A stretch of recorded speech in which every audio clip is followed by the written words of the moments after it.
오늘 우리에게 주시는 하나님의 말씀은 잠언 14장의 말씀입니다. 잠언 14장 27절로 30절까지의 말씀을 함께 봉독하도록 하겠습니다. 함께 봅니다. 시작. 여호와를 경외하는 것은 생명의 샘이니 사망의 그물에서 벗어나게 하느니라. 백성이 많은 것은 왕의 영광이요 백성이 적은 것은 주권자의 패망이니라. 노하기를 더디하는 자는 크게 명철하여도 마음이 조급한 자는 어리석음을 나타내느니라. 평온한 마음은 육신의 생명이나 시기는 뼈를 썩게 하느니라. 아멘. 오늘은 잠언 14장의 말씀을 갖고 성공에 마비되지 않는 사업, 성공에 마비되지 않는 사업, 이런 제목으로 함께 하나님 말씀을 나누도록 하겠습니다. 잠언 말씀을 읽어 나가다 보면 늘 언제나 우리가 연이어서 거듭거듭 말하고 있는 지혜자의 이야기를 듣게 됩니다. 그것은 우리가 신앙 인생을 살아가며 많이 들었던 이야기이지요. 그것은 바로 여호와를 경외하라는 것입니다. 오늘도 우리는 하나님께서 우리에게 주시는 잠언의 말씀을 통하여서 하나님을 경외하라는 말씀을 듣습니다. 하나님을 경외하는 것을 오늘 본문의 지혜자는 이렇게 이야기합니다. 그것이 바로 우리의 생명의 샘이다. 신이신 하나님을 알고 그분을 하나님으로서 대하는 것, 그것이 곧 주님을 경외하는 것이고, 그것이 바로 우리의 하나뿐인, 그러기에 마지막인 이 생명의 근원이라는 것입니다. 우리 모두는 단 하나의 생명을 가지고 있습니다. 그 생명으로 인생을 살고 결국 인생을 마감하게 될 것입니다. 그런데 그 생명의 근원이 있고 그 생명의 뿌리가 있고 그 생명의 시작점이 있는데, 그것이 바로 하나님을 경외한다는 것입니다. 하나님을 경외한다는 건 하나님에게 나의 모든 가치를 둔다는 것이고 하나님을 가장 크게 여긴다는 것입니다. 근원이 막히면 모든 샘이 그러하듯이 그 샘은 이내 웅덩이가 됩니다. 그리고 그 웅덩이에 모인 물은 고인 물이 되고 결국 그곳에는 생명이 있을 수 없는 그런 곳이 되어버리죠. 그런데 바로 우리의 인생이 우리의 생명의 근원 되시는 그 하나님을 경외하지 않으면 우리의 샘은 웅덩이가 되고 웅덩이는 고인물이 되어서 결국은 생명이 없는 인생이 된다고 오늘 잠언은 우리에게 이야기를 해줍니다. 우리의 인생이 그러하듯이 우리의 사업 역시 마찬가지입니다. 사업을 하다 보면 우리의 사업의 근원이 어떤 재력일 수도 있고 우리의 사업에 투자를 해주는 분일 수도 있고 어떤 사업의 아이템일 수도 있고 기존에 내가 이전에 맺어왔던 어떤 인맥일 수도 있을 것입니다. 그런데 오늘 성경은 우리에게 분명히 이야기합니다. 우리의 사업의 근원은 하나님을 경외하는 것이다. 이것은 구호도 아니고 어떤 그럴듯한 슬로건도 아닙니다. 우리의 생명이 하나님을 경외하는 것에 그 근원이 있듯이 그 하나뿐인 생명으로 경영해 나가는 우리의 사업의 근원 역시 하나님을 경외하는 것이라고 오늘 성경은 우리에게 말하고 있습니다. 여러분은 사업을 수년째 아니면 수십 년째 해올 수도 있겠지요. 여러분 사업을 하면 할수록 여러분의 영혼 안에는 생명의 기운은 더해 가십니까? 아니면 메말라 가십니까? 만약 여러분이 그리고 제가 우리 모두가 우리가 하고 있는 사업과 또 제가 하고 있는 목회에 그 생명의 근원을 하나님에게 두고 있고 하나님을 경외하는 것을 우리의 뿌리로 삼고 있다면 우리는 결코 메마를 수가 없습니다. 해가 더해가면 더해갈수록 우리의 사업을 경영해 가는 우리의 모습과 우리 영혼의 생명의 기운은 더욱 그 생명의 기운이 더해 갈 것입니다. 한번 잠깐 한번 돌아보십시오. 여러분이 사업을 경영해 나가면서 여러분의 영혼의 생명의 기운은 더해지는지 아니면 마른 잎처럼 말라가고 있는지. 사도 바울은 결혼을 하지 않았습니다. 근데 그에게는 아들이 있었죠. 그는 디모데입니다. 그 디모데에게 그의 인생의 말년에 사도 바울이 사랑하는 마음으로 유언처럼 쓴 것이 디모데 전후서입니다. 그런데 디모데 전서 6장 6절로 10절에 이런 말씀이 있어요. 쉬운 성경으로 번역된 그런 말씀으로 읽어드리면 다음과 같습니다. 한번 시간이라고 하는 관점에서 한번 잘 문장을 들여다보시면 좋을 것 같습니다. 제가 읽어드립니다. 지금 가지고 있는 것에 만족하는 것은 경건에 큰 도움이 됩니다. 우리가 세상에 올 때 아무것도 가지고 오지 않았으므로 세상을 떠날 때도 아무것도 가져가지 못합니다. 그러므로 먹을 음식과 입을 옷이 있다면 만족할 줄 알아야 합니다. 부자가 되려고 애쓰는 사람은 시험에 들고 함정에 빠지게 됩니다. 어리석은 일을 하다가 결국 자신을 망치는 구덩이에 떨어지는 것입니다. 돈을 사랑하는 것이 모든 악의 뿌리입니다.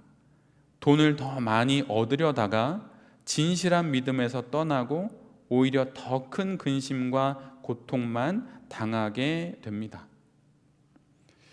이 본문을 보면 사도 바울은 디모데에게 세 가지 시제를 이야기합니다. 지금, 세상이 올 때, 그리고 세상을 떠날 때, 현재와 과거, 그리고 미래, 우리의 모든 인생의 시간들을 이야기합니다. 세상에 올 때, 또 세상을 떠날 때 아무것도 가지고 오지 못했고 또한 아무것도 가지고 갈 수 없음을 알아야 한다 말합니다.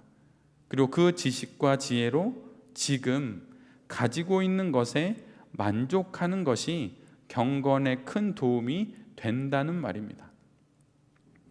물론 여기서 말하는 만족이라고 하는 건 지금 그냥 이 모든 상태, 열심도 없고 성실도 없는 그런 것에서 오는 만족을 말하는 것은 결코 아닙니다.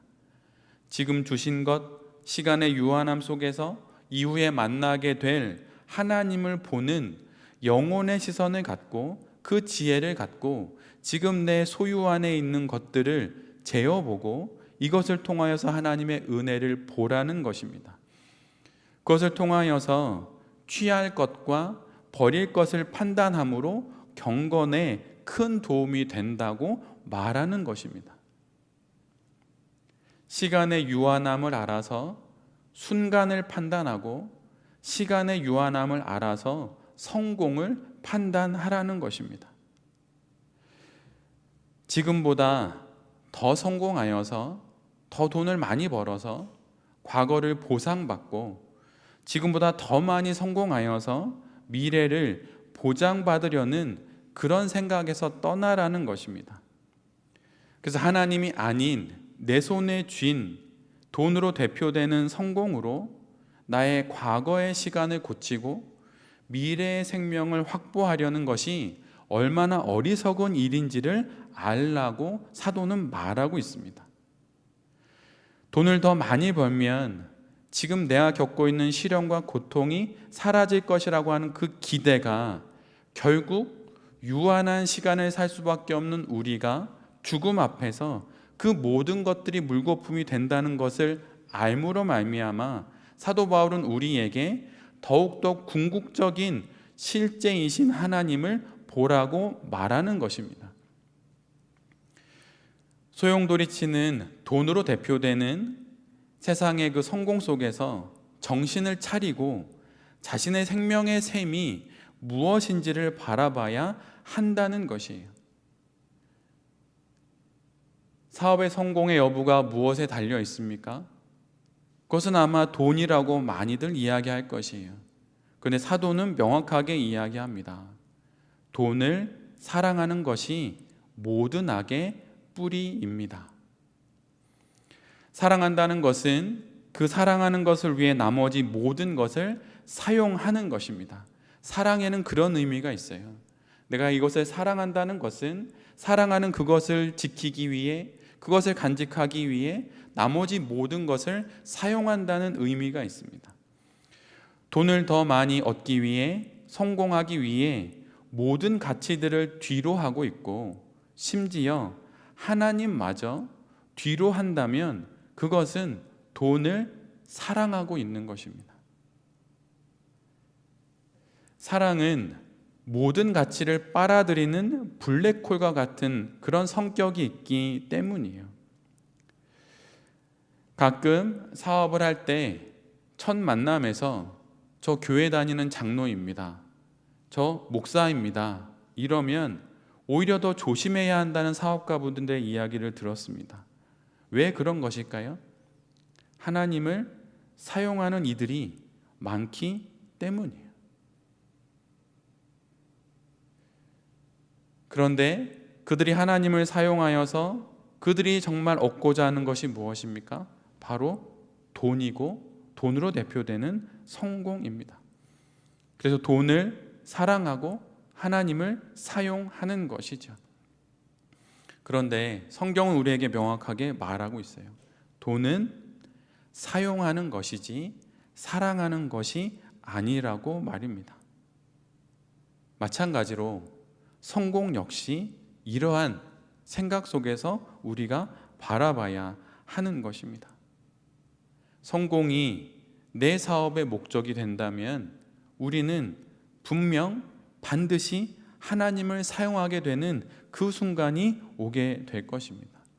근데 그것이 바로 사도 바울이 디모데에게 말한 것처럼 돈을 사랑하고 있다는 증거이고, 바로 사랑하는 그것을 위해 하나님을 사용하고 있다는 증거입니다. 오늘 설교의 제목은 성공에 마비되지 않는 사업이라고 정해 놓았습니다. 마비가 무엇입니까? 한자를 찾아보면 둘 다 동일한 의미인데 절일마의 절일비입니다. 그래서 외형적으로 보면 변형된 것은 하나도 없어요. 그런데 그 기능에 있어서, 또 그 감각에 있어서, 또 그가 힘을 나타내는 데 있어서 제 기능을 발휘하지 못하는 것이 바로 마비입니다. 그런데 돈과 성공을 쫓아가는 우리의 그 욕심이 바로 우리의 사업을 마비시킬 수도 있다는 것이에요. 사회에서 소위 성공한 사람들 중에 소시오패스와 비슷한 성향을 갖는 이들이 많다는 이야기를 들어보셨을 것입니다. 주변의 환경의 변화와 사람들의 평가에 크게 영향받지 않습니다. 자신이 세운 목표의 성취를 위해 모든 것을 쏟아붓는 사람, 그래서 성과를 내고 성공적인 커리어를 가진 사람, 그런 사람들이 성공한 사람들 중에 많습니다. 그런데 여러분, 그들 중에 자신의 마음과 영혼을 잃어버린 사람, 성공을 위해 온 영혼이 마비된 사람들 역시 많이 있습니다. 모든 것을 얻는다 하더라도 영혼을 잃어버려 영혼이 마비된 사람이 되었다면 여러분, 그것을 무엇에 쓰겠습니까? 세상 사람들이 이야기하듯 열정과 집중, 모든 것에 쏟아붓고 목표를 이루기 위해 애를 썼지만 결국 내게 돌아온 것은 강박과 초조함만 남게 되었다면, 성공을 위해 몰입되어 결국은 중심을 잃고 결국에는 낮아빠진 인생이 되었다면 여러분, 그 사업과 그 성공이 도대체 무슨 의미가 있는 것입니까? 오늘 성경은 그렇게 성공을 쫓아갔던 사람들의 결국을 이렇게 말하고 있어요. 시험에 걸렸다, 함정에 빠졌다, 망치는 구덩이에 빠졌다, 더 큰 근심과 고통으로 인도받았다. 우리나라는 사교육으로 매우 유명합니다. 근데 사교육의 가장 큰 기업으로는 메가스터디가 있지요. 메가스터디의 그 연 매출액이 어느새 1조가 넘었다고 하더라고요. 근데 그 사업을 이끌고 있는 손준 회장이 인터뷰한 것들이 많이 나와 있습니다. 근데 특별히 손준 회장은 실은 기독교인입니다. 나름 독실합니다. 그런데 그는 그의 성공에 대한 많은 생각들이 바뀌었다고 이야기를 해요. 근데 그것은 언제였냐면 주일날 예배를 드리고 자신은 교회에서 뭔가 해야 할 일이 있어서 교회 일을 하고 그 당시 이제 아내와 2명의 자녀가 있었는데 그들을 택시를 태워서 집으로 보냅니다. 그런데 교통사고가 크게 나서 그 2 자녀가 한 달의 간격을 두고 둘 다 죽어요. 그 이후에 그는 사업을 계속 경영을 했고 여전히 학원에서 강의도 하고 이러면서 지금까지 왔습니다.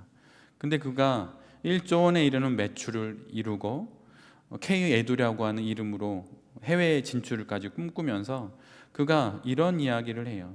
사람들이 자신에게 와서 어떻게 하면 성공할 수 있는지 성공의 방정식을 물어본다는 것입니다. 여러분, 방정식은 무엇입니까? 특정한 값을 갖는 그런 식이라는 거예요. 그래야 해답이 있고 정답이 있다는 것이죠. 여기 수학 선생님이 계신데 제가 방정식 얘기를 하네요. 그렇다고 합니다. 그런데 손주은 회장이 이렇게 이야기해요. 성공의 방정식은 나는 모른다. 그런데 성공의 부등식은 좀 알겠다. 이렇게 그가 이야기를 합니다. 사람들은 성공을 위해 일을 하고 그 일을 위해 삶을 소위 갈아 넣는다고 말을 합니다. 그래서 성공하지 못하면 일에 의미가 없고 일에 성과가 없으니 삶에 무의미하다고 여긴다는 것이에요. 그래서 성공이 제일 중요하고 그 다음에 일이 중요하고 그 다음에 삶이 중요하다는 것이에요. 그런데 손주은 회장이 이렇게 이야기합니다. 그것이 틀렸다고 말해요. 삶이 제일 중요하고 내가 어떻게 삶을 살 것인지에 대해서 정해졌으면 그것에 어울리는 일을 하는 것이고 그렇게 일을 하다가 선물처럼 다가오는 결과가 성공이라는 것입니다. 그래서 성공하지 못해도 여전히 일은 의미가 있고 또 그 일을 통해서 생계와 생존을 이어가고 있는 나의 삶도 의미가 있다는 것이에요. 그런데 이 성공의 부등식이 뒤바뀌니 성공을 위해 일을 해야 되고 성공하지 못하는 모든 일은 다 실패한 것이 되고 그러기에 성공하기 위해 그 일에 나의 영혼을 갈아 넣어야 한다는 그런 표현까지도 이 한국 사회에 있는 것입니다. 성공이 의미 없는 것은 아닙니다. 성공은 가끔 쳐다보는 어떤 사업의 기대와 어떤 소망일 수는 있죠. 근데 그것이 우리의 목표는 될 수가 없는 것입니다. 그러기에 우리보다 훨씬 성공을 이룬 이 사람의 이야기를 우리 모두가 새겨 들을 필요가 있는 것이에요.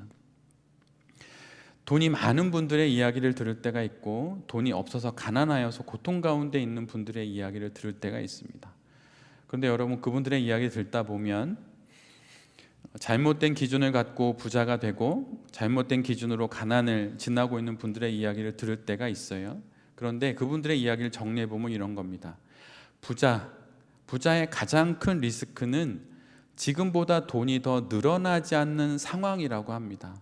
그래서 그 가운데 불안을 느끼고 두려움을 느낀다는 것이에요. 반면에 가난한 이의 가장 큰 리스크는 자기 불행의 모든 원인이 돈이 없기 때문이라고 여기는 것입니다. 전자와 후자가 다른 것 같지만 이 둘 모두는 원인은 하나예요. 전자는 돈이 있음에도 돈이 없다고 느끼는 것이고 후자는 자신이 겪는 모든 어려움의 원인이 돈이 없다는 것이라고 여기는 것이에요. 여러분, 진짜 가난은 무엇입니까? 그것은 돈의 많고 적음이 결코 아니에요. 돈이 많음에도 가난할 수 있고 돈이 적음에도 오히려 부할 수도 있어요. 그리고 또한 돈이 없고 가난한데 진짜 가난할 수도 있죠. 근데 진짜 가난은 돈이 없는 가난이 아니라 이런 앞에서 말씀드린 모든 문제의 원인이 돈이라고 여기는 그런 가난한 영혼이 되는 것이 진짜 가난이에요. 이런 사람들을 진짜 봅니다. 정말 봐요. 엄청 황당합니다. 둘 다 돈 때문에 정상적인 판단을 하지 못하는 것이에요. 생명의 근원이 돈인 사람들이 바로 이런 사람들인 것입니다. 우리 모두는 사업을 합니다. 그리고 사업에 성공을 바랄 수 있죠. 그런데 여러분, 생명의 근원을 어디에 두느냐가 훨씬 중요합니다. 생명의 근원을 하나님에게 두지 않으면 우리가 꿈꾸는 모든 성공은 신기루입니다. 보이긴 보이지만 결코 도달할 수 없고, 보이긴 보이지만 결코 잡을 수 없고, 그래서 늘 불안하고 우리를 위태롭게만 만드는 바로 그런 신기루 같은 것이 바로 생명의 근원이신 하나님을 근거로 두지 않고 하고 있는 사업이 꿈꾸는 성공이라고 하는 것이에요.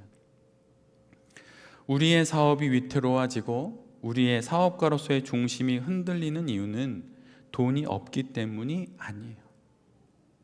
기회가 없기 때문이 아닙니다. 나의 영혼의 그 생명의 근원을 하나님에게 두고 있지 않기 때문이에요. 사업을 하면서 하나님을 경외하는 것에 나의 생명의 근원을 두지 않기 때문입니다. 하나님을 경외하는 것, 하나님은 가장 중요한 분이요 가장 큰 가치로 여기면서 사업하는 그러한 경외하는 그런 사업가가 될 때 결국 우리의 사업은 하나님께서 꿈꾸시는 모양대로 반드시 이루어질 것입니다. 성공에 마비되지 마십시오. 외형은 그럴듯한데 기능과 감각이 없고 그리고 그 어떤 힘도 발휘하지 못하는 그런 사업이 되지 않도록 생명의 근원을, 뿌리를 하나님께 두며 다시 한번 내게 주신 이 사업을 하나님 앞에서 거룩하고도 신실하게 잘 경영해 나가시는 여기 계신 모든 대표님들이 되실 수 있기를 간절히 기도드립니다. 아멘.